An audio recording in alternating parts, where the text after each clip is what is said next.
నియోజకవర్గం జనసేన పార్టీ సమన్వయకర్తని. ఈరోజు ఈ మీడియా సమావేశం ముఖ్య ఉద్దేశం ఏంటంటే ఆంధ్రప్రదేశ్ షాప్ చైర్మన్ అయినటువంటి రవినాయుడు గారు ఈరోజు మన కూటమి అభ్యర్థి ఎమ్మెల్యే గారు భూమా అఖిలప్రియ గారి ఆదేశాల మేరకు, అలాగే చంద్రబాబు నాయుడు గారి ఆదేశాల మేరకు ఆళ్లగడ్డ నియోజకవర్గంలో ఎంతో మంది ప్రతిభ ఉన్నటువంటి విద్యార్థులను ఆటలో రాణించినటువంటి వ్యక్తులను ప్రోత్సహించాలి. ఆళ్లగడ్డ నియోజకవర్గం అంటే ఒక అభివృద్ధితో పాటు, ఒక సంక్షేమ పథకాలతో పాటు క్రీడా ప్రతిభ ఉన్న ప్రతి ఒక్క విద్యార్థిని ప్రోత్సహించి నేషనల్ స్థాయి నుంచి ఇంటర్నేషనల్ స్థాయికి తీసుకెళ్లాలనే ఉద్దేశంతో ఈరోజు రవినాయుడు గారు ఆళ్లగడ్డ నియోజకవర్గానికి వచ్చి ఆళ్లగడ్డ నియోజకవర్గానికి ఏం కావాలి, ప్రజలకు ఏం కావాలి, ఆట స్పోర్ట్స్ విద్యార్థులకు ఏం కావాలి, తప్పకుండా మేము చంద్రబాబు నాయుడు గారు, డిప్యూటీ సీఎం పవన్ కళ్యాణ్ గారు, లోకేష్ గారి, మన అఖిలమ్మ గారి ఆధ్వర్యంలో తప్పకుండా మీ నియోజకవర్గ ప్రజలకు నేను న్యాయం చేస్తానని ఈరోజు ముందుకు రావడం కూడా చాలా సంతోషకరంగా కూటమి తరఫున నేను ఆనందం వ్యక్తం చేస్తున్నాను. అలాగే ఆళ్లగడ్డ నియోజకవర్గంలో నిన్న వైసీపీ నాయకులు ప్రెస్ మీట్లు పెట్టి కూటమి ప్రభుత్వం మీద, భూమా అఖిలప్రియ గారి మీద, అలాగే నారా చంద్రబాబు నాయుడు గారి మీద, పవన్ కళ్యాణ్ గారి మీద, నారా లోకేష్ గారి మీద చాలా విమర్శలు చేయడం జరిగింది. నేను ఒక్కటే చెప్తున్నాను వైసీపీ నాయకులకు, అవినీతి పునాదుల మీద పుట్టిన పార్టీ ఏదన్నా ఉందంటే ఈరోజు దేశంలో వైఎస్ఆర్సీపీ పార్టీ అని తెలియజేస్తున్నాను. మీరు మాటలు ఎలా ఉన్నాయంటే దయ్యాలు వేదాలు వల్లించినట్టుంది వైసీపీ నాయకుల మాటలని తెలియజేస్తున్నాను. దేశంలో గతంలో ప్రధానమంత్రి అవకాశాలు వచ్చిన నాకు వద్దు, రాష్ట్ర ప్రజలు శ్రేయస్సు ముఖ్యం, తెలుగు ప్రజలు శ్రేయస్సు ముఖ్యమని ప్రధానమంత్రి పదవిలో వద్దనుకున్న వ్యక్తి నారా చంద్రబాబు నాయుడు గారు అని తెలియజేస్తున్నాను.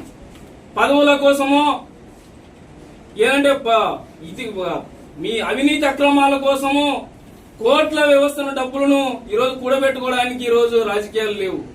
అలాగే నారా చంద్రబాబు నాయుడు గారు మీరు ఏదైతే గతంలో 5 సంవత్సరాల పాలనలో ఆర్థిక వ్యవస్థను విచ్ఛిన్నం చేయడానికి ఈరోజు కూటమి ప్రభుత్వాన్ని దాన్ని చక్కదిద్దుకోవడానికి 6 నెలల సమయం పడిందని తెలియజేస్తున్నాను. మీరు ఏం చేశారు?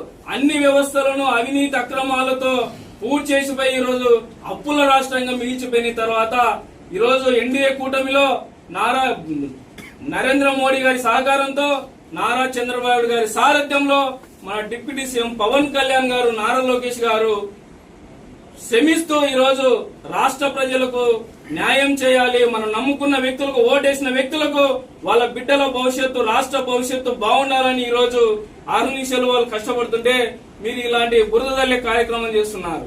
ఎన్ని లక్షల కోట్లు ఇచ్చారంటున్నారు. మరి 6 లక్షల కోట్లు ఈ రోజు ఎంఓలు చేసుకుని వచ్చారు అంటే దావోస్ నుంచి వచ్చిన 2-3 రోజులకి మనకు అమౌంట్ అకౌంట్ లో పడిపోతుందా రాష్ట్ర ఖజానాలో? ఏం మాట్లాడుతున్నారు? ఎంఓలు అంటే ఒక అవగాహన వచ్చి ఒప్పందాలు తీసుకొని పెట్టుబడులు రావాలి, పెట్టుబడులు వచ్చి ఇక్కడ ఇన్వెస్ట్ చేస్తే దాని నుంచి వచ్చే ట్యాక్స్ మన రాష్ట్ర ప్రభుత్వానికి మన రెవెన్యూగా మార్చుకోవడానికి కొద్ది టైం పడుతుంది తప్ప ఎక్కడే గాని నారా చంద్రబాబు నాయుడు గారు గాని, పవన్ కళ్యాణ్ గారు గాని ఎక్కడే గాని మేము సూపర్ 6 పథకాలు రాష్ట్రం ఎన్ని అప్పులలో ఉన్నా, ఎన్ని ఇబ్బందులు ఉన్నా తీరుతాము తప్ప ఏ ఒక్కటి కూడా పథకము మేము వదిలే ప్రసక్తి లేదు తెలియజేశారు. సూపర్ 6 కాదు, అంతకంటే మించిన పథకాలు కూడా రాబోయే రోజుల్లో అమలు చేయడానికి కూటమి ప్రభుత్వం కట్టుబడి ఉందని కూడా తెలియజేస్తున్నాను. కూటమి ప్రభుత్వంలో ఇన్ని అవినీతి అక్రమాలు జరుగుతున్నాయన్నప్పుడు నేను ఒకటే చెప్తున్నా వైసీపీ నాయకులకు, వైఎస్ఆర్సీపీ ప్రభుత్వంలో ఎన్ని అక్రమాలు అన్యాయాలు జరిగాయి, తప్పకుండా దీని గురించి చర్చ జరగాలి. ఆళ్లగడ్డ నియోజకవర్గంలో వాస్తవాలు ప్రజలకు తెలియడానికి మేము కూటమి ప్రభుత్వం తరఫున వైసీపీ నాయకులతో చర్చకు ఎక్కడికైనా రావడానికి సిద్ధంగా ఉన్నారని కూడా తెలియజేస్తున్నాం. ఇంకొకటి చెప్తారు వైసీపీ నాయకులు, ఇంకొకరు పవన్ కళ్యాణ్ గారు ఆ రోజు కూటమి ప్రభుత్వంలో ఉండి ఆ రోజు మాట ఇచ్చారు, ఏదన్నా జరిగితే నేను ప్రజలకు అండగా ఉంటా అన్నాడు. 100% పవన్ కళ్యాణ్ గారు కూటమి ప్రభుత్వానికి ఏదైతే నారా చంద్రబాబు నాయుడు గారి మీద నమ్మకంతో, లోకేష్ గారి నమ్మకంతో అలయన్స్ ఏదైతే మేము ఉన్నామో తప్పకుండా వాళ్ళని ఫుల్ఫిల్ చేసే బాధ్యత పవన్ కళ్యాణ్ గారు కూడా తీసుకుంటారని తెలియజేస్తున్నాను. పవన్ కళ్యాణ్ ఇంకొకటి మాట్లాడినారు. పవన్ కళ్యాణ్ గారు డిప్యూటీ సీఎం పదవి పోతుంది, నారా లోకేష్ గారు ఆయన కూడా డిప్యూటీ సీఎం కావాలని అంటున్నారు. మరి ఆ ఉద్దేశంతో పవన్ కళ్యాణ్ గారు మీడియాతో మాట్లాడకున్నారు అని అంటున్నారు. ఒక కుటుంబంలో మన ఇంట్లో కుటుంబంలోనే సమస్యలు ఉంటాయి చిన్నపాటి. అలాంటిది బీజేపీ, జనసేన, టీడీపీ ఉమ్మడి 3 కుటుంబాల మధ్యలో చిన్నపాటి ఇవన్నీ వైసీపీ నాయకులకు భూతద్దంలు చూపిస్తూ కూటమి విచ్ఛిన్నం చేయడానికి ఈరోజు వైసీపీ నాయకులు మాట్లాడుతున్నారని తెలియజేస్తున్నాను.